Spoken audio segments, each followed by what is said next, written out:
mamshi, dahil tulog yung aking dalawang junakis ngayon, ay papunta ako kay nanay. Naisip ko, kumuha ako ng sampalo. Ay, nangangasim ako Tingni pa yung paligid ko, nakatakot. Baka mayroong tondini. Uy, wala. At yun nga ni, malapit na ako kay nanay. Ay, ako'y natatawa sa sarili ko. Ako ay nahihiya kay nanay. Paano baga naman? Ay, first time ko lang Sabi baga ni nanay, ay para do akong luka-luka. Alam nyo naman yung matatanda, di baga? Yun nga ni, mga mamshi. Andini na ako sa bahay ni nanay. Ay, ako'y paikot-ikot ba't naghahanap akong plastic. Ay siya, tara, samahin ninyo ako at manimot na kita ng sampalok. Alam nyo baga mga mamshi, iring puno ng sampalok ni nanay. Ay, bata pa ako, sampalok na iri. Abay, mas matanda pa wari iri sa lulo ninyo. Bata pa nga ni ako nun mga mamshi. Ay, di ni ako naglaro sa ilalim na rin. Talaga namang napakalawak ng ilalim. Ay, hala mga mamshi, mamitas na kita, parini. Alam nyo baga mga mamshi, na iring puno ng sampalok ni nanay. Ay, sobrang tamis ng bunga. Talaga namang alaban ko iri sa buong mundo. Sa patamisan ng bunga ng sampalok. May alaban pang nalalaman ito. Ay, mga mamshi, inuga-uga at inugoy-ugoy ko na nga ni iring sanga ng sampalok para hindi na kita umakyat at mga laglag na lang yung bunga. Wari ko mamshi ay anong dami nang nangalaglag. Kaya parinin at samahi ako at kita ay manimot sa ilalim. Anong tamis pa naman ni Ray. Wari ko ikay nagalaway na dyan. Kung ikaw mamshi ay maparini, ay huwag ka magadala ng asin sa ilalim ha. At alam niyo na yung pamahiin ng mga matatanda dini sa amin. Kapag ikaw daw ay kumain ng sampalok, ay huwag ka rin magadala ng asin sa ilalim ng sampalok.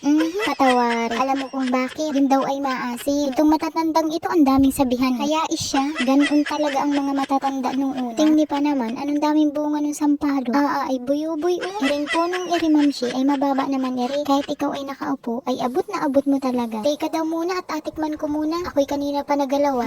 Anong tamis talaga. Para bagang natigil yung mundo mo. Natigil pa yung mundo. Siguro mamshi ay marami-rami ko nang nakuha. Ay hala at ako'y magayak na muna pa uwi. Ay saan baga ako nagdaan kanina? Parang ako'y naliligaw na. Anong dami naman lagusan ni ring bahay ni nanay. Yun nga ni mga mamshi, ako ay nagatawa na naman. At pa si nanay ay nakatingin na naman sa akin. Sabi ako'y nababaliw na daw. Ay naku mga mamshi, sa sobrang dami kong dinaldal, di ko na malayan. Andini na pala ako sa bahay. Ako ay mapanhik na. Nang ako ay makatikim na niring daladala ko. Naku, siguradong ubos ito kay JM. Nairi na mamshi at simulan na natin ang pagkain ng masarap na sampalok. Siguradong magatulo ang laway mo dyan.